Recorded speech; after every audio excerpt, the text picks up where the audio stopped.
और विशेषकर नमन करता हूं डॉक्टर बाबा साहब अम्बेडकर, राष्ट्रपिता ज्योतिबा फूले, छत्रपति साहू जी महाराज, सर छोटू राम और चौधरी चरण सिंह जी को भी इस ऐतिहासिक धरती से मैं नमन करता हूं।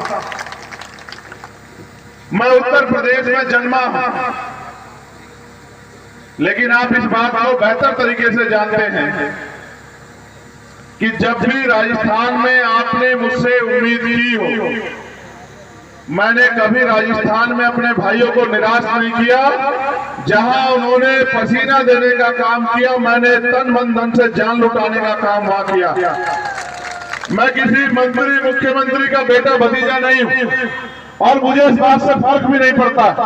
मुझे इस बात की खुशी है कि आज अगर मैंने ये प्यार कमाया है तो ये मैंने संघर्ष से कमाया है, बाबा साहब अम्बेडकर के विचार से कमाया है, मान्यवर काशीराम साहब के विचार से कमाया है, सर छोटू राम के विचार से कमाया है। आप जानते हैं मैंने इस लड़ाई की शुरुआत में अपने पिता को खोने के बाद खूब तरह के अपमान और अन्याय सहे। अपने लोगों की आवाज उठाने के कारण मुझे 16 महीने जेल रखा गया। जेल में भी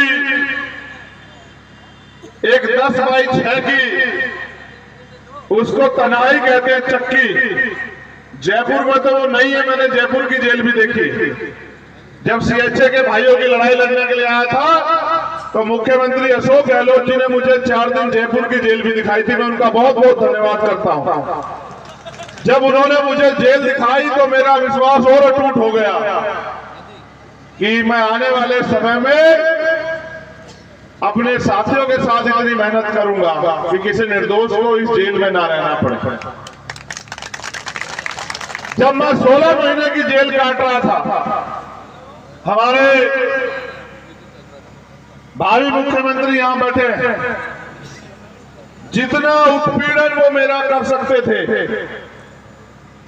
उससे ज्यादा उत्पीड़न। बीमार होने पे उन्होंने 8 महीने मुझे दवाई नहीं लेने दी। आप एक दिन बीमार हो जाओ, दवाई ना मिले तो आप एहसास करके देखो, 8 महीने तक उन्होंने मुझे दवाई नहीं लेने दी। 10x6 की एक कोठरी जिसमें पैर फैला लो तो पैर दीवार के लग जाते थे और सिर दीवार के लग जाता था। वहीं पे बाथरूम, उसी में खाना, उसी में पीना, उसी में पढ़ना, उसी में सोना, उसी में खाने का सामान, सिर्फ किताबें। जिस तरह का सलूक अंग्रेजों ने इस देश के महान क्रांतिकारियों वीर सपूतों के साथ किया, इस तरह का सलूक उन्होंने मेरे साथ किया।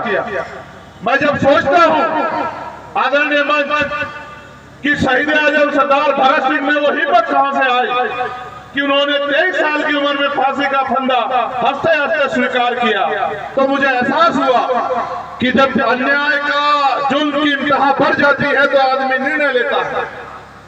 ऐसी जिंदगी का क्या फायदा जब अजीब जिंदगी में आप अपने लोगों के लिए कुछ करके ना जा पाते। मैंने हर दिन अगर एक ही प्रार्थना की, एक ही मेरे मन में उम्मीद थी कि जिस दिन मैं बाहर जाऊंगा, अपने जीवन का एक एक पल उन किसानों, मजदूरों, नौजवानों, महिलाओं, बुजुर्गों, गरीब शोषितों के सम्मान और उनकी तरक्की और उनको स्वाभिमान सम्मान का जीवन देने के लिए लगा दूंगा, जितना मेरे पास जीवन। और जब मैंने लड़ाई शुरू की और इस लड़ाई को लड़ते हुए मैं दिल्ली तक आ गया, तो दिल्ली की सरकार ने मुझे, दिल्ली में भारतीय जनता पार्टी की सरकार है क्योंकि पुलिस उनकी है, केंद्र की सरकार के अधीन है दिल्ली, वहां का एडमिनिस्ट्रेशन और वहां की पुलिस, उन्होंने मुझे तिहाड़ भेज दिया। एक बार में मैं 66 दिन तिहाड़ रहा, फिर दोबारा मैं एक आंदोलन में गया, उन्होंने फिर मुझे तिहाड़ भेज दिया।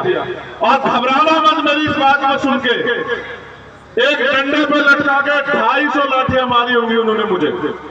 250 में झूठ नहीं बोलता, मेरे लोग जानते हैं। क्या तुमने कभी मेरे मुंह से झूठ सुना? मेरे पैर के नाखून खींच लिए उन्होंने।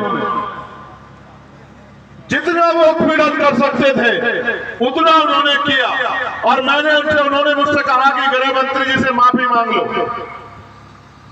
मैंने उनसे एक बात कही कि मेरा नाम चंद्रशेखर आजाद है, मैं आजाद पैदा हुआ हूं, आजाद जिया हूं और आजाद मरूंगा, लेकिन किसी गलत के आगे कभी सर नहीं झुकाऊंगा। चंद्रशेखर बलिदान तक स्वीकार कर सकता है लेकिन झुकाव स्वीकार नहीं कर सकता।